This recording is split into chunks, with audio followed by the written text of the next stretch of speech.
Welcome. तो हमने आज एक्सरसाइज के न्यूमेरिकल प्रॉब्लम्स करने हैं। इससे पहले हमने 6.1 से 6.5 तक के न्यूमेरिकल प्रॉब्लम जो हैं वो किए हुए हैं। आज हमने 6.6 से 6.10 तक के न्यूमेरिकल जो हैं उनको कंप्लीट करना है।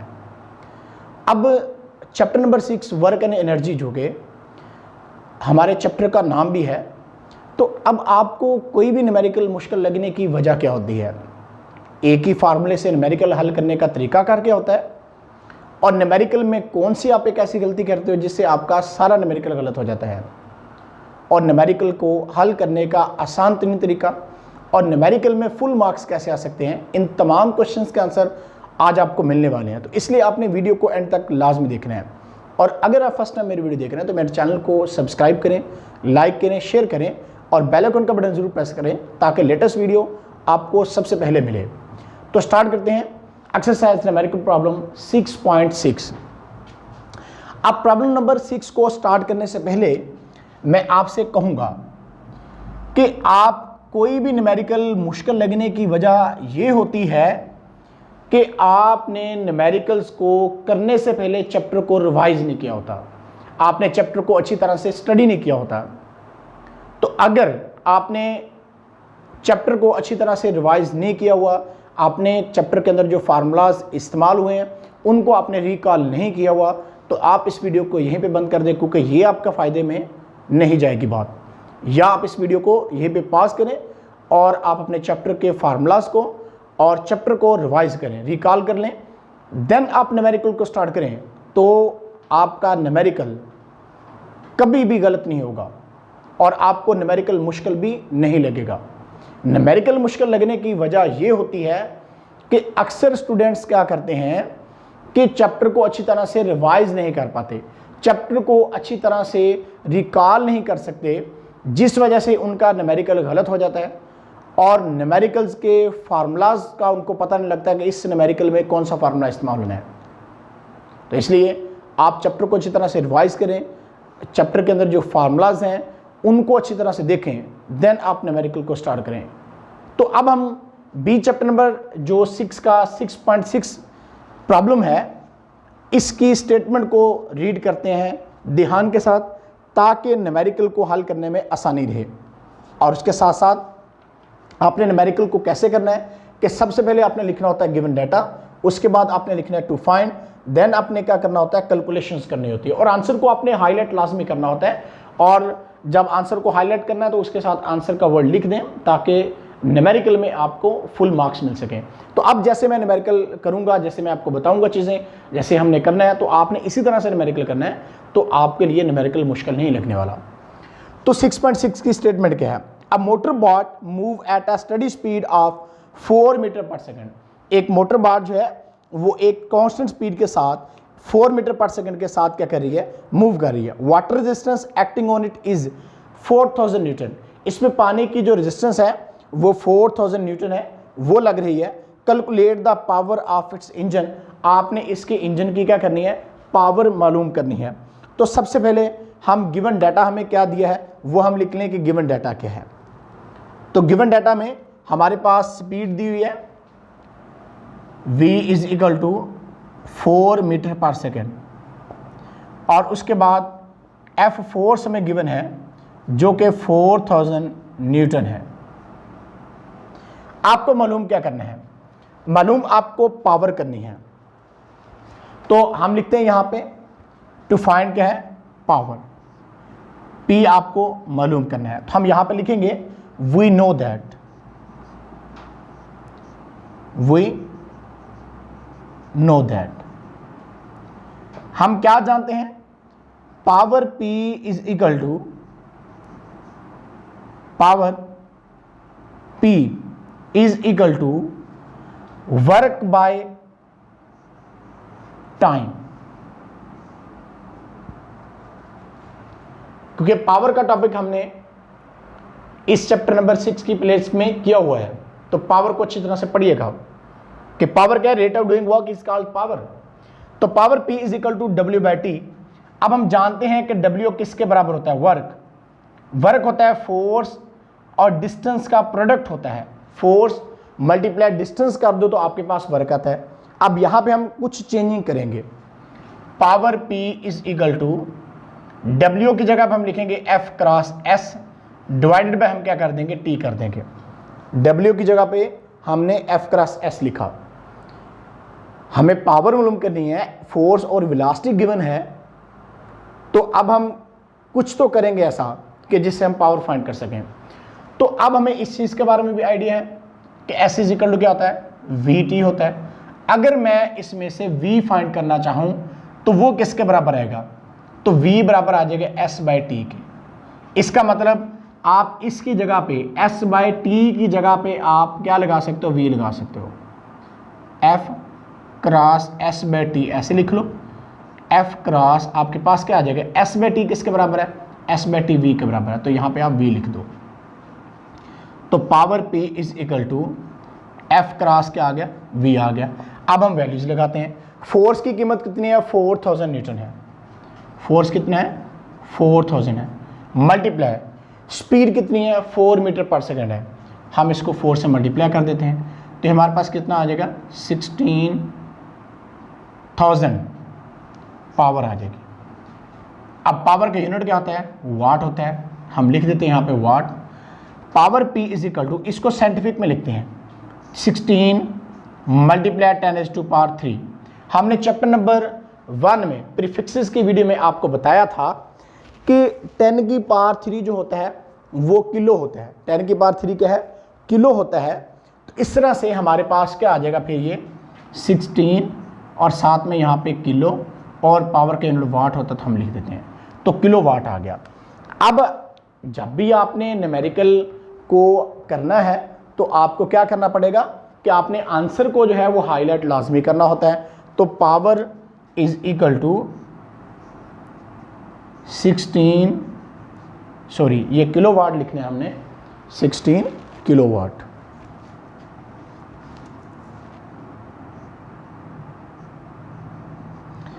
और यूनिट लाजमी साथ लिखना है वरना आपका 0.5 मार्क्स कट जाता है। अब इसको आप क्या करें, आप हाईलाइट कर दें। तो इस तरह से ये आपके पास पावर जो है वो आ गई है, यानी इस न्यूमेरिकल का आंसर हमारे पास आ गया है। तो इस तरह से हमारा न्यूमेरिकल प्रॉब्लम जो है 6.6 जो है वो मुकम्मल हुआ। तो प्रॉब्लम नंबर है 6.7। तो सबसे पहले हमने क्या करना है, इसकी स्टेटमेंट को ध्यान से रीड करना होता है। तो अब हम लिख देते हैं यहाँ पे प्रॉब्लम 6.7। तो इसकी स्टेटमेंट को रीड करते हैं। तो स्टेटमेंट में बोलता है, a man pulls a block with a force of 300 newton through 50 metre in 60 second. कि एक आदमी एक ब्लॉक पे 300 न्यूटन की फोर्स लगाता है और ब्लॉक 50 मीटर का डिस्टेंस कवर करता है, टाइम 60 सेकंड लेता है। Find the power used by him to pull the block. आपने उसकी पावर मालूम करनी है जो उसने ब्लॉक को खींचने के लिए लगाई। तो हमें गिवन डाटा में फोर्स गिवन है हमारे पास, F is equal to 300 newton, और डिस्टेंस हमारे पास गिवन है 50 मीटर, यानी S हमारे पास गिवन है 50 मीटर, और उसके बाद टाइम हमारे पास गिवन है 60 सेकंड। इन न्यूमेरिकल को जब आपने करना है इसी तरह से लिखना है, आपने गिवन डाटा, फिर टू फाइंड हमें पावर करनी है तो हम पावर लिखेंगे। और अब कैलकुलेशन, अब यहां पे हम लिखेंगे we know that, we know that हम क्या जानते हैं, power P is equal to W by T, and W is equal to F cross S के वर्ग किसके बराबर होता है, फोर्स और डिस्टेंस का प्रोडक्ट होता है, फोर्स और डिस्टेंस का हासिल ज़रब होता है। तो अब पावर क्या बन जाएगी हमारे पास, power P is equal to W हमारा किसके बराबर है, W इज इक्वल टू है F क्रॉस S, तो हम यहां पे लिख देंगे F cross S divided by क्या है, T टाइम, यहां पे टाइम लिख दो। तो इस तरह से अब हम वैल्यूज लगाएंगे।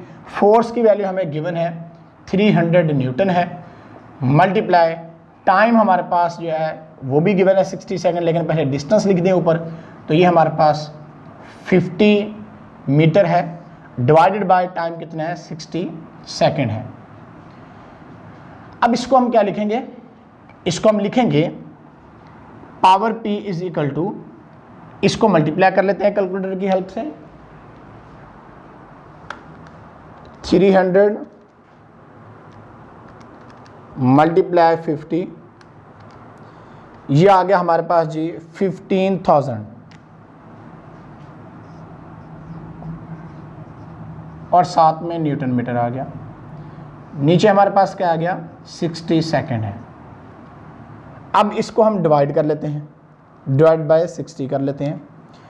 Power P is equal to आ गया हमारे पास 250, साथ में न्यूटन मीटर, और क्या है ये सेकंड ऊपर जाएगा तो S-1 बन जाएगा। अब हमें इस चीज़ के बारे में पता है कि न्यूटन मीटर जो होता है वो जॉल के बराबर होता है, न्यूटन मीटर जो होता है वो जॉल के बराबर होता है।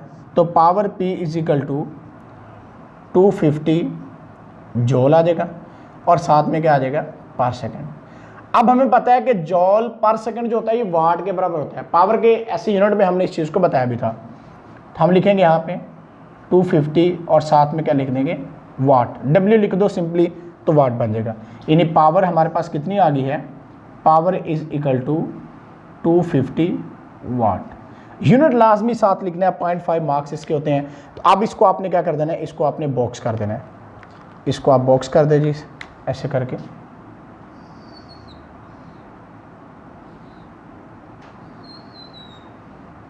यहाँ पे लिख दें आंसर। तो इस तरह से हमारा ये हाईलाइट आंसर हो गया।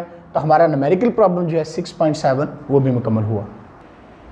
तो अब हमने न्यूमेरिकल प्रॉब्लम जो है 6.8 करना है। तो सबसे पहले जैसे मैंने आपको बताया था कि किसी भी प्रॉब्लम्स को हल करने से पहले आपने उसकी स्टेटमेंट को, तो न्यूमेरिकल जो प्रॉब्लम है 6.8 उसको हम स्टार्ट करते हैं। तो सबसे पहले न्यूमेरिकल की स्टेटमेंट को आपने ध्यान से रीड करना होता है, क्योंकि किसी भी न्यूमेरिकल की स्टेटमेंट जो होती है वही सब कुछ होता है। जब आपको स्टेटमेंट समझ आ जाती है तो न्यूमेरिकल आपको मुश्किल नहीं लगता। तो कहता है कि अ 50 kg मैन, एक 50 किलोग्राम का आदमी है, move 25 steps up in 20 seconds. अब क्या करता है कि वो 25 स्टेप जो है वो ऊपर चढ़ता है 20 सेकेंड में। फाइंड हीज पावर, आपने इसकी पावर मालूम करनी है। If each step is 16 centimetre high, अगर हर स्टेप की जो ये हाइट है ये वाली ये 16 सेंटीमीटर हो तो इसकी जो हाइट है वो मैं बता रहा था आपको कि हर स्टेप की जो हाइट उसने कहा 16 सेंटीमीटर है, 16 सेंटीमीटर है। अब जब आदमी ऊपर को जा रहा है तो इसका वेट वर्टिकली डाउनवर्ड एक्ट करेगा, यानी force is equal to W weight की होगी, F is equal to W होगा। और ये इसकी टोटल हाइट, H इसकी टोटल हाइट है। ये फिगर में ज़रा ध्यान से देखिएगा। और टाइम ये कितना ले रहा है, टाइम ये जो है 20 सेकंड ले रहा है, टाइम 20 सेकंड है। और स्टेप्स जो ये मूव करके जा रहे हैं ये 25 स्टेप हैं। हम यहाँ पे फिगर में 25 नहीं बना सके, लेकिन आप समझिएगा इसको 25 स्टेप्स हैं। और ये इसकी हाइट कितनी है, हाइट इसकी जो है वो 16 सेंटीमीटर है। और आदमी का मैस जो है वो 50 kg है। तो सबसे पहले हम क्या लिखेंगे, हम सबसे पहले गिवन डाटा लिखेंगे जो कि हमें उसने दिया हुआ है। तो मैस जो है वो हमें गिवन है, आदमी का मैस 50 kg है और उसका स्टेप्स जो है 25 स्टेप हैं। टाइम उसने गिवन हमें दिया है, time T is equal to 20 seconds है। अब S जो उसका स्टेप्स हैं, यानी नंबर ऑफ स्टेप्स जो होंगे इसको हम मल्टीप्लाई करेंगे हाइट ऑफ जो उसकी CD की, यानी हर स्टेप की जो हाइट है उसके साथ। तो अब S हमने फाइंड किया है कि number of steps multiply height of each step हमने करनी है। तो नंबर ऑफ स्टेप्स जो है हमारे पास वो कितने हैं, नंबर ऑफ स्टेप्स जो उसने कहा 25 स्टेप्स हैं, यानी ये वाले जो स्टेप्स हैं ये 25 हैं। और हर किसी की जो हाइट है वो भी हमें उसने बताई है कि ईच स्टेप जो है 16 सेंटीमीटर हाई। तो इसलिए नंबर ऑफ स्टेप्स लिखेंगे हम 25 multiply height of each step जो है वो 16 सेंटीमीटर है। तो इस तरह से हमारे पास ये कितना आ जाएगा, ये हमारे पास आ जाएगा 400 आ जाएगा। अब इसको मल्टीप्लाई करके देख लें, 16 मल्टीप्लाई 5 80 आ जाएगा, 0 और 8 कैरी में जाएगा, 16 मल्टीप्लाई 2 32 आएगा, 8 प्लस करेंगे तो 40 आ जाएगा। तो इस तरह से 400 सेंटीमीटर आ गया। अब इसको मीटर में लेके जाना है तो आपको 400 डिवाइडेड बाय 100 करना पड़ेगा, तो इस तरह से ये मीटर में चला जाएगा। अब इसको आप कैलकुलेट कर लें इसको, तो 20 से कैंसिल हो जाएगा, तो ये 4 मीटर हमारे पास आ गई। यानी एस हमारे पास कितना है कि जो उसने डिस्टेंस कवर किया वो 4 मीटर का डिस्टेंस है। अब इसके बाद हमें जी की वैल्यू भी गिवन होती है, जी हमें पता है 10 ms-2 होता है। अब टू फाइंड हमने क्या करना है, पावर को हमने मालूम करना है। हम यहां पे लिखेंगे वी नो दैट, हम जानते हैं power P is equal to W/T and W is equal to F cross S। तो इस तरह से हमारे पास पावर क्या आ जाएगी, F क्रॉस S/T। लेकिन इस आदमी का जो वेट है वो वर्टिकली डाउनवर्ड एक्ट कर रहा है, इसलिए force F is equal to होगी W के and W is equal to किसके आ जाएगा, mg के। तो हम power P is equal to लिखेंगे F की जगह पे W is equal to mg, और यहाँ पे हम लिख देंगे mg, और S इसका जो है वो h में चेंज हो जाएगा, बिकॉज ये हाइट जो है वर्टिकली है। S is equal to h बन जाएगा, डिवाइडेड बाय हमारे पास क्या आ जाएगा, T आ जाएगा। तो power P is equal to mass आदमी का गिवन हमें 50 kg है, मल्टीप्लाई G 10 होता है, हाइट जो है वो भी हमें पता है S is equal to h ही है बेसिकली ये, और ये कितना हमारे पास 4 है, डिवाइडेड बाय टाइम जो है वो हमें गिवन दिया है, टाइम 20 सेकेंड्स है। तो इसको हम हल कर लेते हैं, कैलकुलेट कर लेते हैं इसको, इसका आंसर जो है उसको हम कैलकुलेट कर लेते हैं। तो 50 मल्टीप्लाई 4 मल्टीप्लाई 10 डिवाइडेड बाय ये आ गया हमारे पास 2000, ये आ गया हमारे पास 2000 डिवाइड बाय क्या है 20। इसको डिवाइड करते हैं 20 पे, तो power P is equal to हमारे पास कितना आ गया 100। साथ में यूनिट आपने लाजमी लिखना है वाट, या सिंपली आप W लिख सकते हो, और आंसर को आपने हाईलाइट लाजमी करना है, क्योंकि आंसर को अगर आपने हाईलाइट नहीं किया तो आपका 0.5 मार्क्स है वो कट जाता है। इस तरह से आप इसको हाईलाइट करें और यहाँ पे आंसर लिख दें। तो मैं फिर से ज़रा इसको रिवाइज कर देता हूँ, इस प्रॉब्लम को थोड़ा सा कॉम्प्लिकेटेड है लेकिन है बहुत इजी। कहता है कि 50 kg man move 25 steps up in 20 seconds, find his power.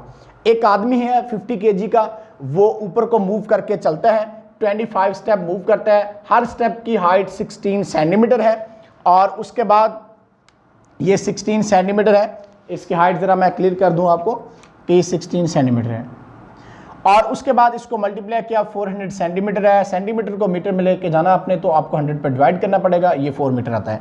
Power मालूम करनी है, power P is equal to W/T होता है, rate of doing work is called power, और W वर्क जो होता है F क्रॉस S होता है, फोर्स और डिस्टेंस का हासिल ज़रब होता है, F क्रॉस S लिखा डिवाइड बाय T, यही आ गया हमारे पास, और F is equal to W, क्योंकि आदमी जब ऊपर को चल रहे हैं जा रहा है तो इसका वेट वर्टिकली डाउनवर्ड एक्ट कर रहा है, ग्रेविटी की फोर्स इसको डाउनवर्ड खींच रही है, force is equal to W और W is equal to mg होता है।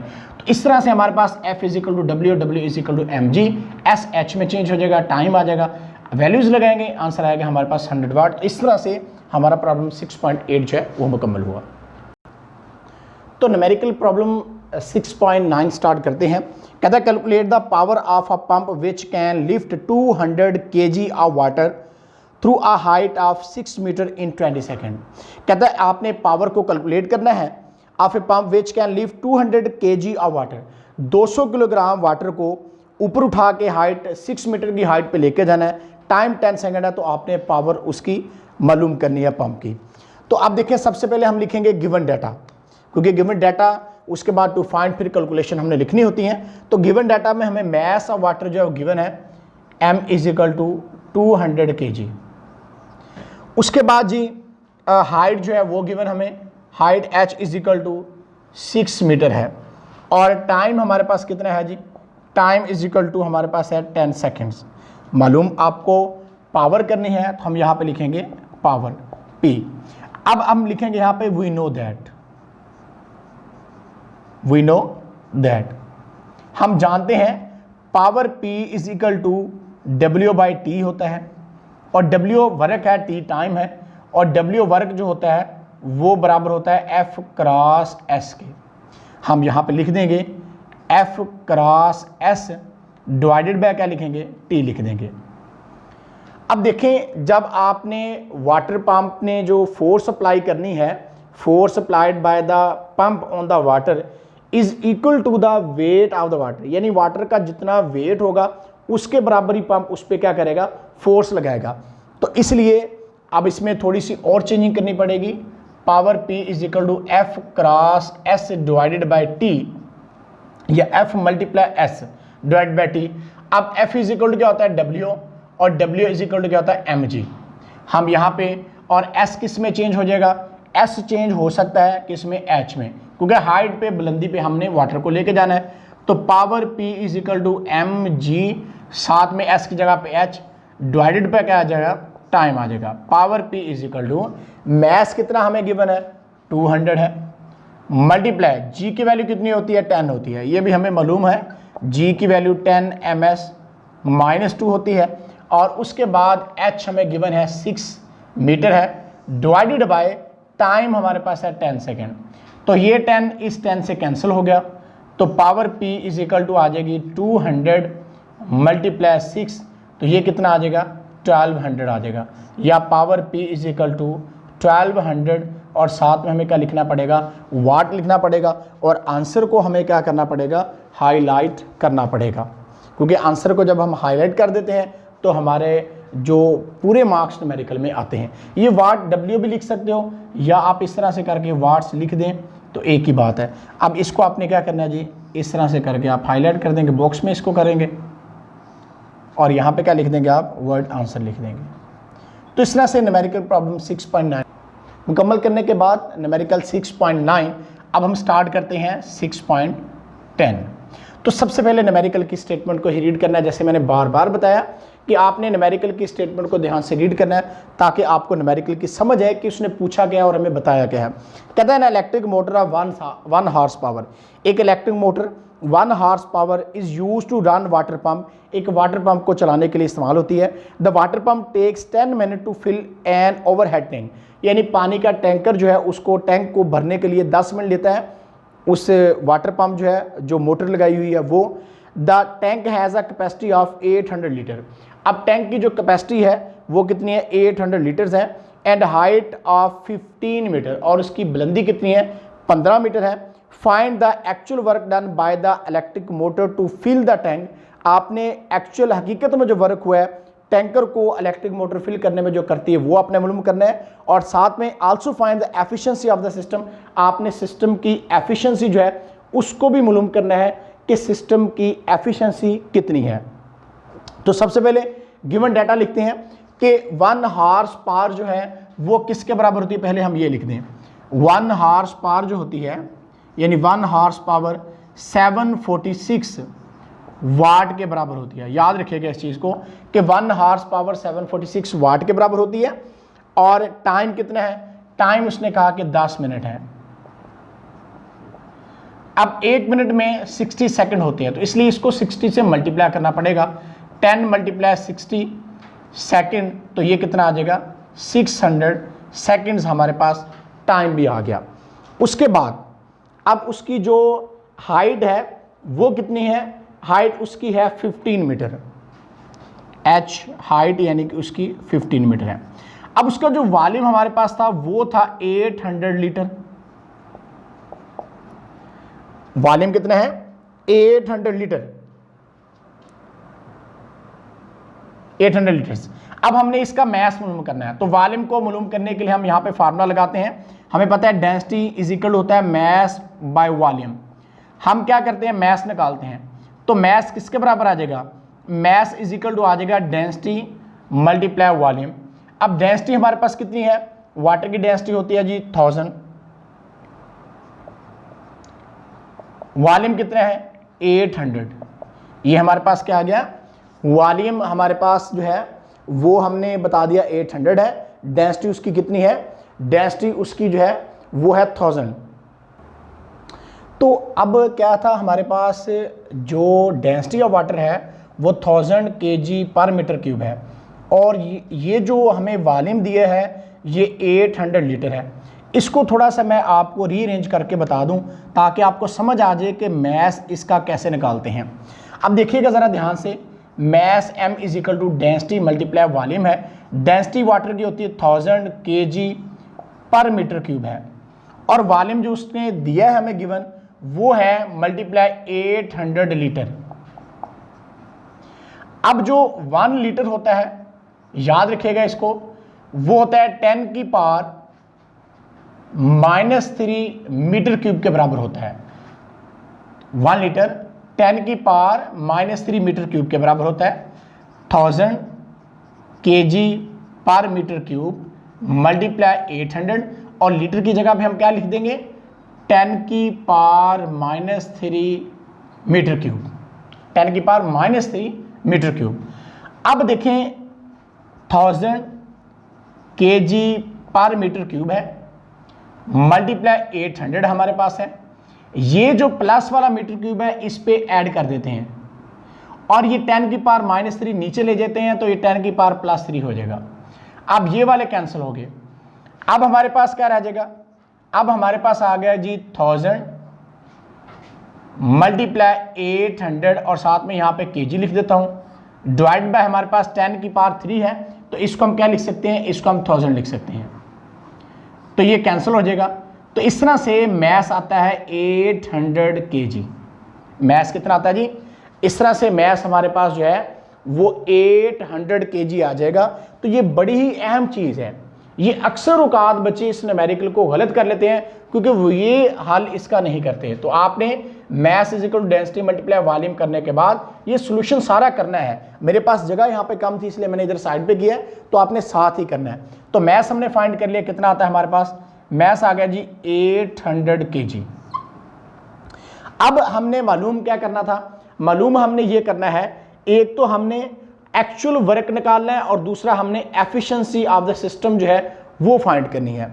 एक तो W वर्क हमने मालूम करना है और दूसरी चीज हमने मालूम करनी है एफिशिएंसी।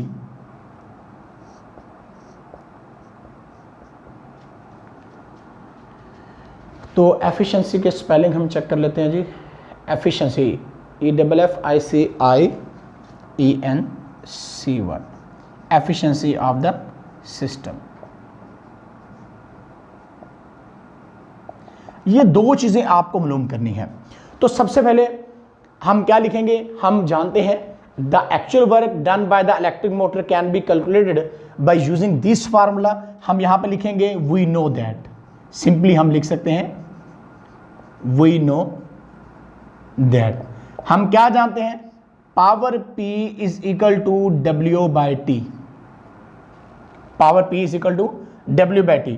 अब हमें मालूम क्या करना है, इसमें से हमने वर्क मालूम करना है, तो W इस साइड पर रख लेते हैं, पावर मल्टीप्लाई टाइम, टाइम इधर डिवाइड इधर जाके मल्टीप्लाई हो जाएगा, तो पावर मल्टीप्लाई क्या हो जाएगा, टाइम इसके साथ मल्टीप्लाई हो जाएगा। अब हम इसको रेज करके ज़रा जो अगले स्टेप में हमने किया वो उसको करके फिर हम इसको देखते हैं। इसको हम रेज कर लें ज़रा।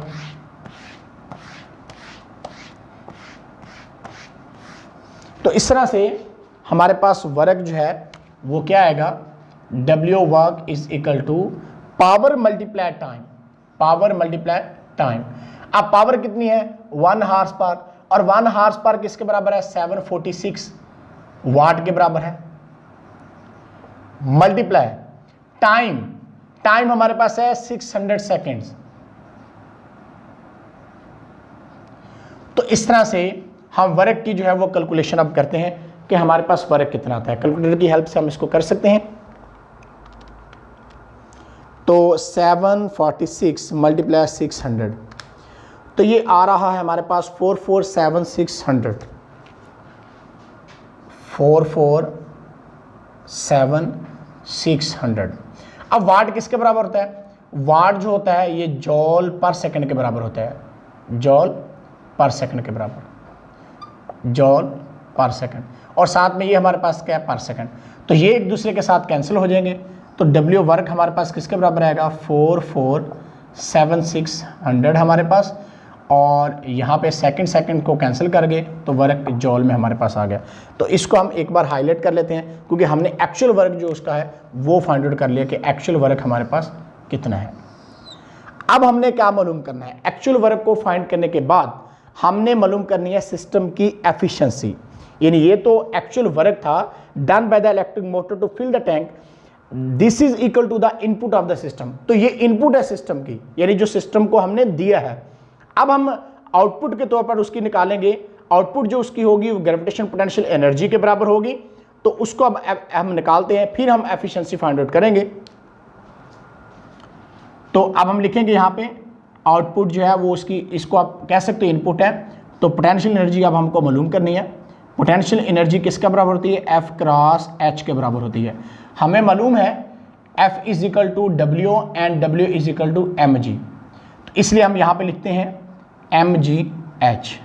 तो पोटेंशियल एनर्जी जो होगी वो हमारे पास किसके बराबर आ जाएगी, एम जी एच के बराबर है। अब इनकी वैल्यूज हम यहाँ पे लगाते हैं। तो m कितना हमारे पास, मैस 800 है, मल्टीप्लाई g की वैल्यू 10 होती है, और हाइट हमें गिवन दी थी उसने 15 मीटर। अब इसके हम क्या करते हैं जी, पोटेंशियल एनर्जी की कैलकुलेशन कर लेते हैं, कितना आंसर आता है। तो 800 मल्टीप्लाई 10 मल्टीप्लाई 15, तो इस तरह से ये हमारे पास आ गया 1,20,000, 1,20,000।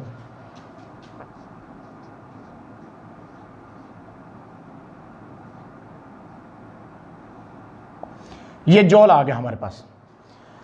ये क्या है, ये हमारे पास इनपुट थी और ये हमारे पास क्या आउटपुट है। तो इसको भी हम जरा हाईलाइट कर देते हैं ताकि आपके माइंड में ये चीजें रहें। अब आपने एफिशिएंसी फाइंड आउट करनी है। एफिशिएंसी भी आपने परसेंटेज में फाइंड आउट करनी है। तो एफिशिएंसी परसेंटेज में जो है वो उसका फार्मूला आपको बताया था कि किसके बराबर होती है, याद करिएगा जरा। एफिशिएंसी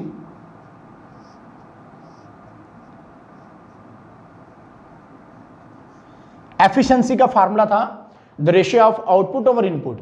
आउटपुट ओवर इनपुट के दरमियान जो रेशियो होती है इसको हम बोलते हैं efficiency. Output over input multiply अगर आप 100 से कर दोगे एफिशिएंसी परसेंटेज में निकल आएगी। तो अब इसको हम कर लेते हैं। आउटपुट हमारे पास क्या है, मैंने पहले बोला था कि आपके पास पोटेंशियल एनर्जी जो वो आउटपुट की फॉर्म में है और वर्क आपने किस में किया, इनपुट की फॉर्म में किया है। तो इसलिए हम इसको लिखते हैं, आउटपुट हमारे पास है 120,000 आ गया साथ में, और डिवाइड बाय हमारे पास क्या है 447,600, मल्टीप्लाई हम क्या कर देंगे 100 से मल्टीप्लाई कर देंगे परसेंटेज वाले से। तो एफिशिएंसी परसेंटेज में हम इसकी फाइंड आउट करने जा रहे हैं। अब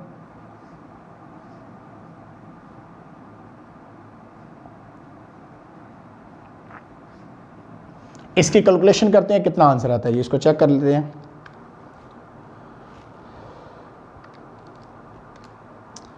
मल्टीप्लाई हमने 100 से करना है। तो ये हमारे पास आ गया जी 26.8%।